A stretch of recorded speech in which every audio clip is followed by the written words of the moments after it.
Hello, this is Reiko Osoroshi. On this channel, I introduce Japanese ghost stories. I would be delighted if through this channel, people could develop an interest in Japanese history, culture, folklore, and subculture. Today's ghost story is about Japanese demon Wei Oni.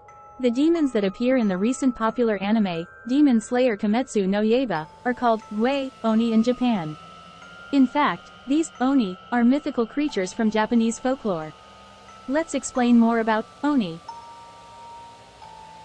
Part 1: The origin and traditional depictions of Oni. Oni are mythical creatures found in Japanese folklore. How are they depicted, and what might their origins be? Let's take a closer look at the features and appearance of Oni.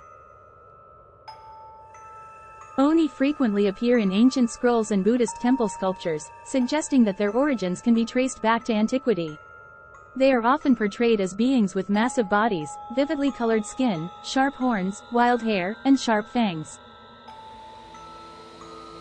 Part 2: Symbolism and meaning of Oni. What roles do Oni play as symbols in Japanese culture? Let's explore how they appear in Japanese art, literature, and festivals and discover their underlying meanings. Oni carry various symbolic meanings in Japanese culture. They are generally associated with evil, chaos, and supernatural forces, instilling fear in people. Therefore, during events like Setsubin, they are driven away with the phrase, Fuku wa uchi, Oni wa soto, symbolizing the removal of bad luck. Part 3: Oni and Japanese festivals.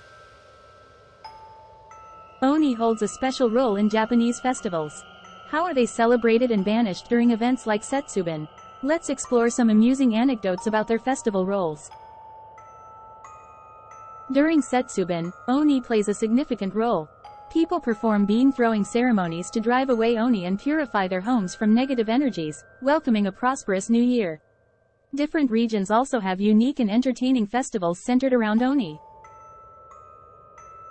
Part 4: Oni's image in modern pop culture. In recent years, Oni have gained attention in Japanese anime and manga. Let's uncover how Oni are depicted in popular works like Demon Slayer Kimetsu no Yaiba, and discover the secrets behind their popularity. Modern-day Japan has seen the rise of anime and manga popularity. Among them, works featuring Oni as a motif have become prevalent. Demon Slayer Kimetsu no Yaiba is a highly successful example, attracting a massive fan base. The depiction and characterization of Oni vary across different works, sometimes eliciting empathy from the audience.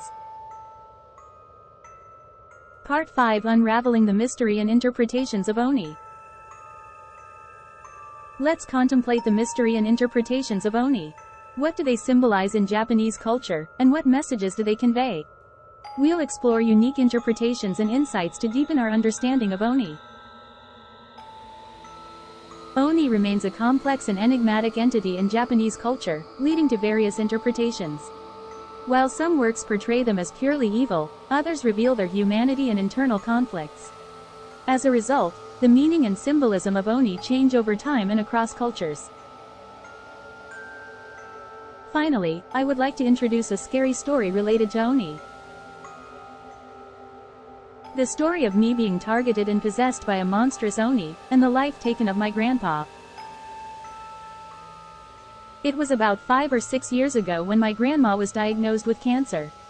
After that, she seemed scared and started talking a lot with a spiritual medium who was an acquaintance of hers. I don't know what they talked about, but my grandma received various spiritual items from that person, including many talismans. One day, my grandma received another talisman as usual. The spiritual medium told her, "Please stick this talisman on the southeast wall of your house for 1 week, and then burn it with wood after the week is over."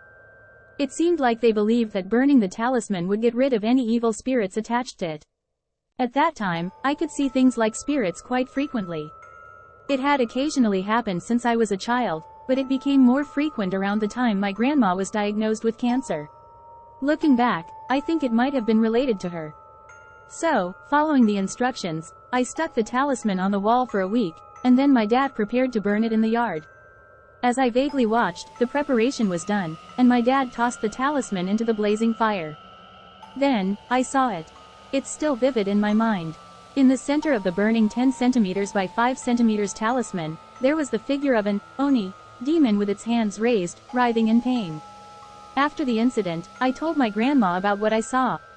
She was delighted to hear about my experience with the talisman. And then she asked me, "How did you know it was an Oni?" I felt like someone had kicked me in the head. It was the first time I questioned myself, how did I know it was an Oni? Until that moment, I had never doubted it. But my grandma's question completely turned things around. From that day on, I started having dreams with Oni appearing in them. Red Oni, blue Oni, even black ones from children's stories, all of them had the same appearance, the same figure, writhing in pain. Just like the one I saw in the flames. It didn't matter if it was only once or twice a day, it was depressing to have them appear every single night. Moreover, they kept saying the same thing without any variation, which worried everyone around me. But I couldn't find a solution. I felt helpless. Interestingly, during that time, I stopped seeing other spirits that used to be visible to me. Around a month and a half later, my grandma passed away in a big hospital room. When I was there at her bedside during her last moments, I heard it. "This time, I will forgive you." My intuition told me that it was the Oni speaking. After that, I never saw any Oni or spirits again. Last week, I had a chance to talk to the spiritual medium my grandma used to communicate with before she passed away. It had been a long time since I last saw him. I mentioned the story of the Oni that I saw back then, and then the man's face turned pale, and he said, "Please tell me that story." However, not here. Get in the car. So, we drove for almost an hour and ended up at a temple. That was the first time I learned that the man used to train at that temple when he was young. Apparently, he is now an active spiritual medium, but I wasn't really interested in his work. To be honest, just being around the temple made me feel terribly nauseous, and I wanted to turn around and leave right away, but he insisted that I come in. Inside, there was a tiny room at the back of the lecture hall, I think. The room was so small that only about 5 people could stand in there. On the wall, there was a large talisman with something like, "East Cleansing," written on it in bold characters, though I couldn't read it properly. Once I entered the room and sat in the south direction according to the talisman, I began to tell the man about the Oni story as he asked me questions. After I finished my story, the man said, "Oni originally represents the highest level of all evil beings. Therefore, they can only be seen by those who have received proper spiritual training, like me, or people who are completely different from ordinary humans. Also, Oni usually possess beings that are not humans. They tend to possess animals with low intelligence and strong instincts. And that talisman, although it's a high-quality one, it can only absorb spirits that can be controlled by paper. In other words, seeing an Oni is an absolutely forbidden thing.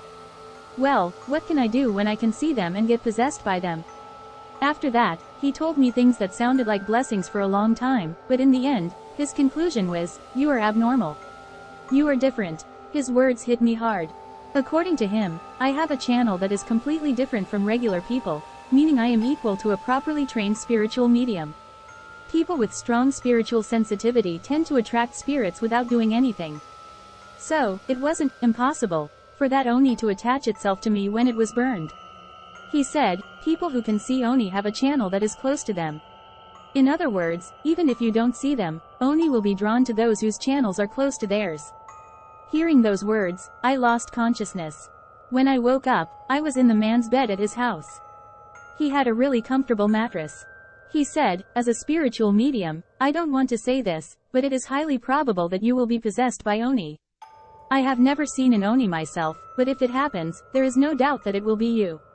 I almost fainted again, but he handed me a protective charm. "This charm is the best I have. Keep it with you during the day and hang it on the northeast wall while you sleep. Maybe the Oni will leave you alone." Those words gave me some comfort. Since then, I've followed his advice, but starting from yesterday, I've been able to see strange things again. It feels like the Oni might be coming back, even though I hadn't seen them since my grandpa passed away. How was it? I would like to continue gathering information about Oni in the future. If you have any other stories you would like me to introduce or any questions about the stories, please leave a comment. I would be delighted if through this channel, people could develop an interest in Japanese history, culture, folklore, and subculture. If you enjoyed this video, please give it a thumbs up and subscribe to the channel. Thank you, and stay tuned for the next episode.